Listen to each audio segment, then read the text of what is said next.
Assalamualaikum warahmatullahi wabarakatuh. Halo semuanya, perkenalkan nama saya Syahbudin. Saat ini saya sedang kuliah di BINUS Online jurusan Bisnis Manajemen. Sekarang kita akan membahas tentang HDFS atau NoSQL di mata kuliah Big Data Teknologis. Langsung kita mulai saja. Dari pertanyaan di forum, menurut Anda sebaiknya menggunakan HDFS atau NoSQL dalam implementasi Big Data? Jelaskan jawaban Anda dengan mencantumkan kelebihan dan kekurangan masing-masing.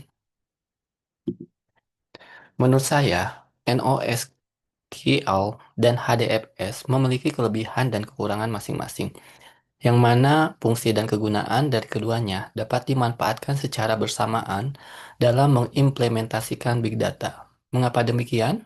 Karena pada HDFS dapat menyimpan data dalam jumlah besar secara terdistribusi sehingga mendukung big data untuk fokus pada penyimpanan dan pemrosesan batch data dalam jumlah besar. Lalu, pada NoSQL, menyediakan penyimpanan dan akses cepat ke data, cocok untuk aplikasi real-time, analisis cepat, dan data semi-terstruktur atau tidak terstruktur.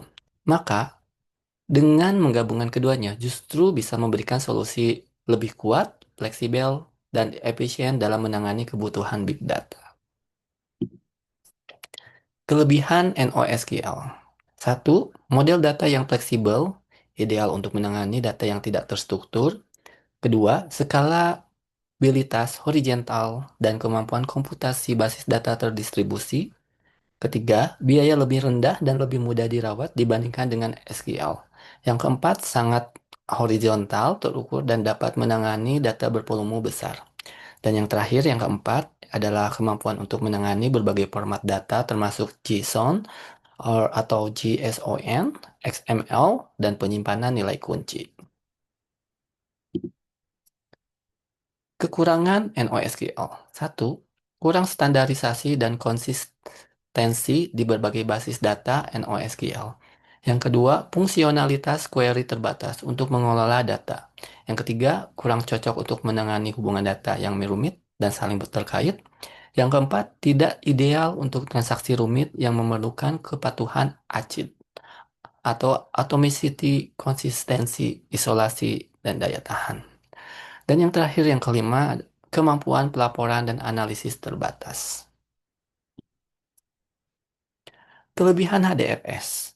Akses ke data streaming HDFS lebih ditujukan untuk pemrosesan batch daripada penggunaan interaktif, sehingga penekanan dalam desain adalah untuk tingkat throughput data yang tinggi yang mengakomodasi akses streaming ke kumpulan data.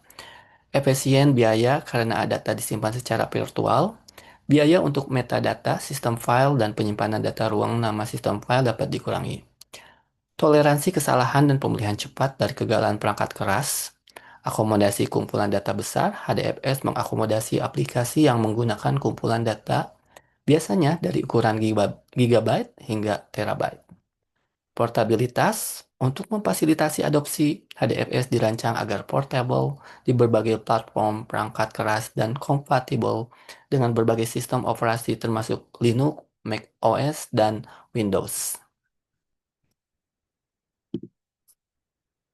Kekurangan HDFS. Satu, tidak cocok untuk akses real-time.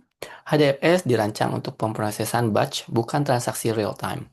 Yang kedua, tidak mendukung transaksi ACID. HDFS tidak mendukung atomicity, consistency, isolation, dan durability seperti sistem database. Oleh karena itu, tidak cocok untuk aplikasi yang memerlukan kontrol transaksi yang ketat seperti perbankan.